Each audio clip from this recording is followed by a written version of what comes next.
Where my NBA fans at? Pasok na sa Arena Plus! Tara na mga baller, lahat ng shoot mas smoother. Watch the NBA playoffs on Arena Plus for a chance to win magic tickets and up to 64 million pesos worth of prizes. From cell phones, motorcycles, to a brand new car. Huwag ka magdalawang isip, bet. Arena Plus, yeah, you know we the best. Go to arenaplus.net and get your magic ticket today. Arena Plus, yeah, you know we the best. Responsible gaming tayo. Gaming for 21 years old and above only. Keep it fun. Game responsibly.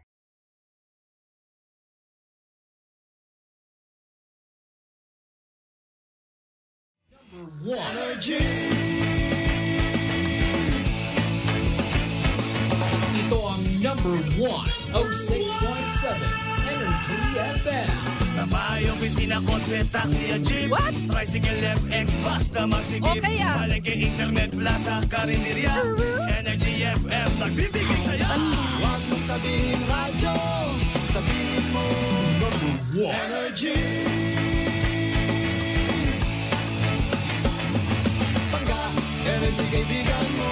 Pangga, Energy ang numero 1. Agad umano na at isigaw mo. Same, pero iba. Huwag mong sabihin radyo, sabihin mo Energy. Cheers, miss! Tabakalita! With Tita Cora and Kapitana Sisa. Same, pero iba! We are number 106.7 Energy FM. Pangga! Wag mo sabihin radyo! Sabihin mo! Yan! Sa magandang araw ng Lunes, May 13, 2024. Sa lahat po ng mga nagba-birthday ngayon, happy birthday mula kay Kapitana Sisa. At mula naman kay Tita Nyong Cora. At ito na ang Baklita sa Woo Woo Woo! Hi po sa inyong lahat sa magandang umaga, hindi ba? Pero bago ang lahat yan, mga pangga, pakantabayanan nyo dahil since araw ng Lunes ngayon, araw ng pamimigay ng biyaya mula sa Bingo Plus. Malam! Oo, di ba? Tabayanan nyo yan mamaya dahil mamimigay tayo at magpapahula na naman tayo ng mga lucky numbers mula sa ating Bingo Plus numbers na dala-dala ni Bingbing na. Yes! Hindi po naka-purple ngayon si Bingbing. Hindi. Yan. Si Bingbing ang magdadala at hindi ang mga bituin. Tama na. Madam Cora. Correct, hindi ba? Antabayanan nyo yan mamaya dahil mamaya mahiwagang bola ay lalabas. Pero bago lumabas ang mahiwagang bola, eto na muna, dumako muna tayo para sa ating Chika sa Arena! Ay, taray mare, meron na sumasayaw din. Wow, di ba? In fairness. Ang taray, ang cute nito. Yan. Ano kay pangalan niya? Ay, si Fire. Oh. Fire? Oh, yes. Di ba? Ang apelido niya ay Mercedes. Hindi, Ball. Fireball. Arena Plus eh. Oo. Fireball. So ang pangalan siguro ay Arena, ang apelido niya ay Plus. Arena Plus. Yes, diba? But anyways, ayan, lumabas na. Oh, nakatitig. Na-elib yung bakla. Parang di pa oo nga, no? Bigla may caricature bigla dyan. Cute. Anyways, nako, eto na ang chikang hatid natin dahil kahapon nga ay talaga nga naman halos sa umapaw ang mga tao sa Smart Araneta Coliseum. Bakit, Mare? Kung saan nga naman naganap ang PVL All-Filipino Conference 2024 ng Volleyball Women's League. O, diba? Kung saan nga naman Alin? umabot ng set 5 yan na tinatawag. Ang labanan ng Creamline Cool Smashers at ng Choco Mucho Flying Titans. O, diba? Na kung saan nga naman dikitan ng laban. Hindi ba? Kung saan nga naman umabot ng set 5 ang kanilang labanan na ang ending ay natapos din sa 2-0 kung saan nga naman ang tinanghal bilang kampiyon ay ang Creamline Cool Smashers. Diba? Pero para po sa kaalaman ng lahat, hindi ba? Ito ay mag-sister company itong Choco Mucho tsaka itong Creamline kasi under one sila. Under one umbrella. Oo, kumbaga under Ribisco sila if I'm not mistaken. Diba na nakakatuwa man isipin pero alam mo yun, mainit ang bakbakan kung saan nga naman nauna na sa set 1 ay nagpanalo. Kala ng lahat na parang tipong makakaariba. Ano ba nangyayari sa'yo? Balita ka lang dyan. Yung akala ng iba ay makakapuntos ito dahil sa unang set pa lamang ay nanalo over Creamline itong Choco Mucho. Pero pagdating ng set 2, umariba naman ng pagpuntos ang Creamline. Sa set 3 muling bumawi ang Choco Mucho pero pagdating na ng set 4 ay muling umarangkada ang Creamline Cool Smashers. Pero pagdating ng set 5 ay talagang tinapos na ng Creamline Cool Smashers. Kaya nga naman nakuha nila ang gold na pwesto at nasa silver ang Choco Mucho. Pero sa mga darating na araw ay aantabayanan pa natin ang labanan ng Petrogas Angels at ang Cherry Tigo dahil, diba? Ang haba nun Nag 1-1 sila. Diba? Na nakakaloka. Kasi nga naman, diba, hindi, kumaga dapat kung sakaling may nanalo na kahapon ay between Petrogas Angels and Cherry Tigo kasi pares na 1-1 eh. Diba? Kung sakaling may naka 2-0 kahapon ay talagang natapos na rin at kung saan nga naman sila magkakamit ng bronze place. Diba? Kasi nga naman sa unang set pa lamang ay nauna nang magkaroon ng puntos ang Petrogas Angels. Pumangalawa.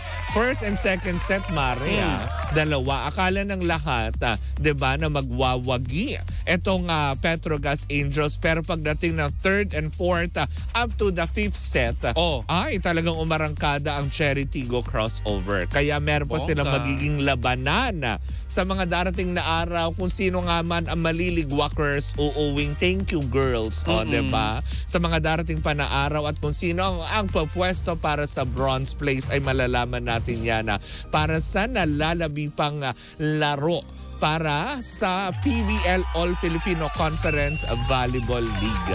Diba? Perfect! Tama. In fairness, I have research. Eto, Mare, pagkatapos ng mga research mo tungkol sa palpalan ng bola. Ay, gusto ko yun. Nagpalpalan. Diba? Eto naman, Mare, hindi na pinatagal ni Marlo Tapales ang laban dahil first round pa lang ay pinatumba na niya ang tie na kalaban na si Jan Caio. Ayan. Natapong Jan Caio sa main event na ginanap sa Pasay. Ito yung naibalita ko noong nakaraan. Diba nanalo? Nanalo siya, Mare. Tinapos ni The Nightmare ang laban sa 2:15. Ayan.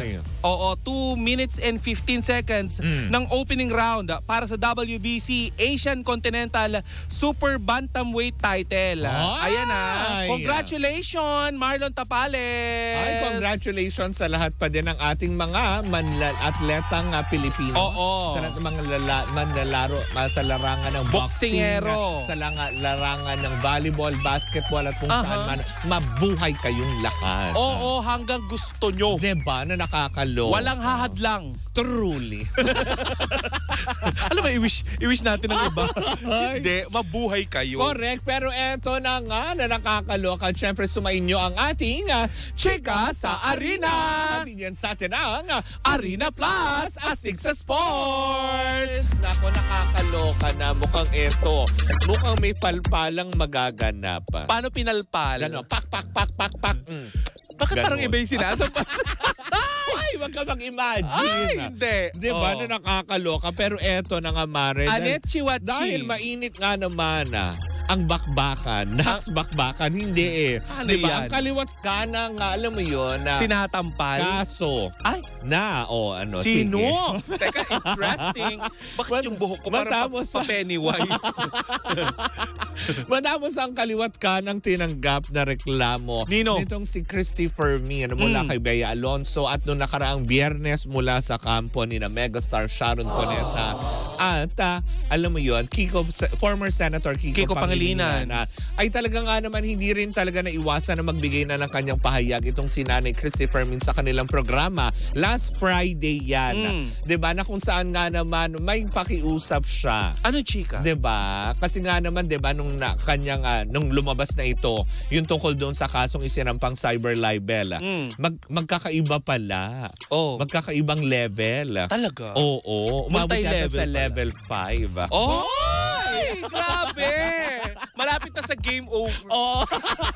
Umabot ng level 5 pala. Pero wala pang buong detalye tungkol dun sa kasong isinampa ng megastar at ng former senator na si Kiko Pangilinan. Pero ang makakatiyak lang tayo dito ay tungkol nga ito sa mga naglalabasan di umano ng mga aligasyon, ng mga balita na may malisyosong, alam mo yun, pagpapahayag di umano ayon kina Kiko Pangilinan at megastar Sharon Cuneta kung kayo nagdesisyon silang idemanda o mag-file ng alam mo yun, kaso at reklamo laban kay Christy Fermin. Ilang counts ba, Mare, ang ikinaso?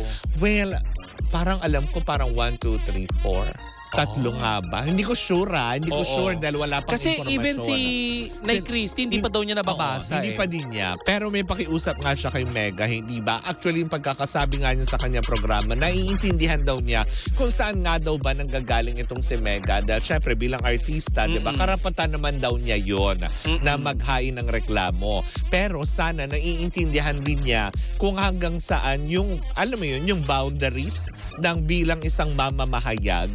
Na trabaho lang ang kanyang ginagawa at walang personalan. Pero Mare, paano trabaho lang at hindi personalan, ang pinag-uusapan nila ay personal na buhay ni Mega? Correct. Siyempre, di ba, kasama sa trabaho na kanyang sinumpaan bilang isang mamamahayag, yun ang ine-explain nga niya. Na parang sabi nga niya, don't shoot the messenger. Di ba? Ano kailang i-shoot? Ang Viber? Hindi, di ba? Shoot the rubber ducky. Perya pala yun. Gusto pala maglaro sa perya. Pagkatapos i-shoot yung rubber ducky, may hawak na aircon na split na si Mega. Mega joke lang. Premyo. Ayaw namin makulong. Oy, hindi. Alam mo, yan ang isa sa mga ibabalita ko din dyan, Mare. Bakit? Yung mga nag-opinion pala, tagbabalita, hindi ka pwede kailanman maisama sa kaso. Which is yun ang i-explain ko yan mamaya. Talaga? Pero eto muna, ihayag ko muna yung balita. Sige. Na sinasabi nga niya na trabaho lang naman yung kanyang ginagawa at saklaw yun. Kumbaga may binabanggit si Nanay Christina, it's a territory form. Na kumbaga saklaw. Territorial. Tama, hindi ba? Territory. Ano ba yung nilalaro nila, Toby? Ano ba yun? Yung nilalaro nyo, DJ Baby Toby? Mortal Kombat? Ganon. Uy, ang luma. Counter-Strike? Wow! Paluma ng paluma. ML. Ganon. Pabago na. Major League. Ano? Halatang child. Hindi nga, kasi nga daw yun. Pero nakahanda rin naman din siya sagutin ng kahit na anong allegation. At sinabi rin ni Nanay Christina, medyo na-overwhelmed sila kasi paakit ng leveling na nagdedemanda sa kanila. Parang may mga ilan-ilan nga Mare na parang naasar daw na hindi nila nakikitaan ng parang pagkabahala. Dahil diba? makikita mo sa mga comment section, Christopher Min, Romel Chica, nakakatulog pa ba kayo? Yan ang mga chika. Pero in fairness, habang nagsasalita, pinanood ko yun habang nagsasalita si Nanay Christy nung last Friday sa programa, yung sagot niya doon sa pag-file ng mag-asawa, si Romel Chica parang ang tahimik niya. Talaga? Hindi siya nagko-comment. Si Nanay Christy na nagsasalita. Tapos, eto pa. Sabi nga ng ilan, maiintindihan naman natin, syempre, di ba, bilang isang mamamahayag, katulad natin, di ba, na nagbabalita, trabaho natin ang ilathala ang mga impormasyon na dapat malaman ng publiko dahil sila ay public figure.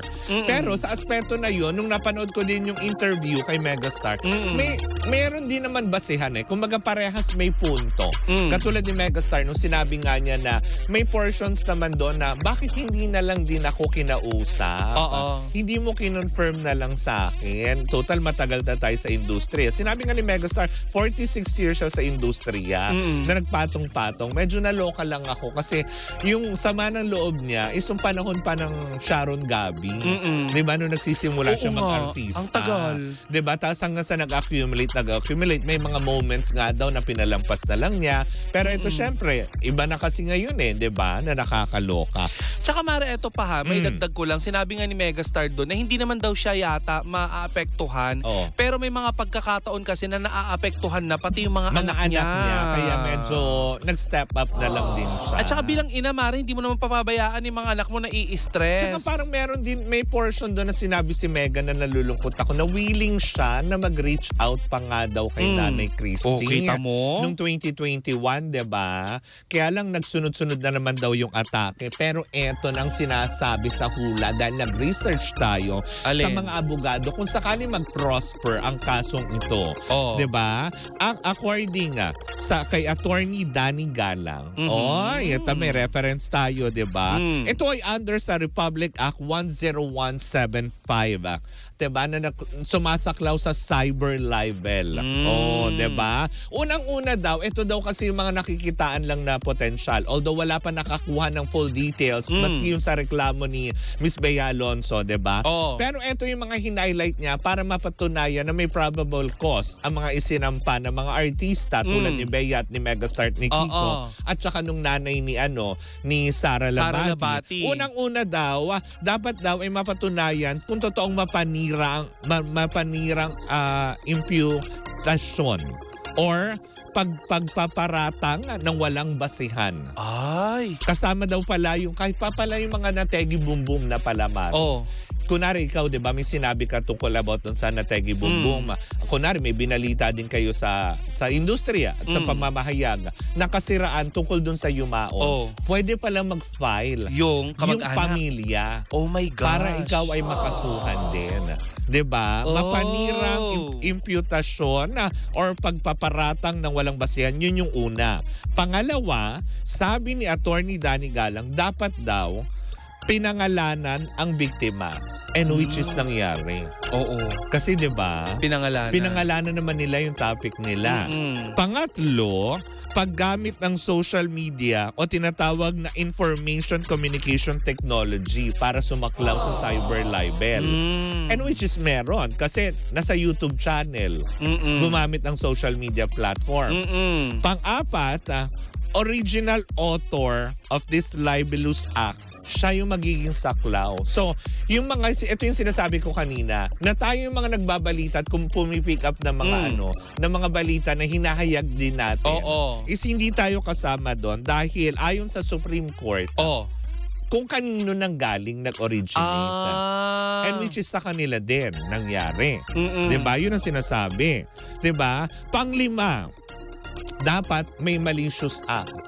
Diba? Kung malisyoso nga ba yung pagbabalita. Gano'n ka malisyosa? Yung gano'n na. Gano'n. Wag na gumaganyan ka. May kamukha kang corn star. Gano'n. Sabi mo malisyoso. Kinikilabutan ako. So pero eto lang naman din daw yun. Hindi ba? So parang sinasabi ni Attorney Danny Galang, actually nilabas din niya ito sa kanyang YouTube channel ng mga salaysay na ito. Kung ito ay meron at present doon sa mga i-final na kaso, posibleng humarap daw si Nanay Christy at mas kung sakali daw na mapatunayan siya ay guilty, meron daw itong karapatang parusa na 6 to 12 years imprisonment at merong multa na 40,000 hanggang 1.5 million pesos na penalty. Naku Mari, sana naman hindi. Kung sakaling mapapatunayan na itong mga binanggit niya ng mga probable na pwedeng para mas maging malakas ang maging kaso ni Miss Bea at nitong si Megastar Kiko Pangilinan, diba? Ay posible nga daw kung maharap sa ganitong parusa. Sana magkaayos pa. Alam mo, naniniwala naman din ako Sabi ko nga kanina, diba, nilinaw natin, ang bawat kampo may kanya-kanyang punto.